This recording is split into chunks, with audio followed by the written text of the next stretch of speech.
క్రైస్తవ ప్రపంచం, మేధావి వర్గం అందరూ కూడా ఏమంటున్నారు అంటే ఆయన 7వ దినమున విశ్రమించే. ఇక్కడ రాయబడిన మాటకే వారు మాట్లాడారు కానీ వారు ఏ పొరపాటు చేయలేదు. వారు సరిగ్గానే చెప్పారు. ఇక్కడ విశ్రమించను అంటే రెస్ట్ తీసుకోన్నాడు. సరిగ్గా ఆలోచించండి. కోట్ల ప్రపంచాలను నడిపిస్తుంది ఎవరు? దేవుడు కదా.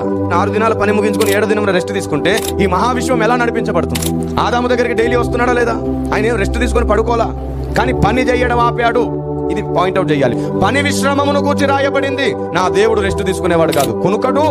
శరీరమే లేదు, ఎలా అలసిపోతాడంటే చూడండి ఒకసారి మీరందరూ మీ లేఖనాల్లోనికి తొంగి చూడండి. ఆదికాండం అదే 2వ అధ్యాయం 3వ వచనం చూడండి. కాబట్టి దేవుడు ఆ 7వ దినమును ఆశీర్వదించి పరిశుద్ధపరచెను.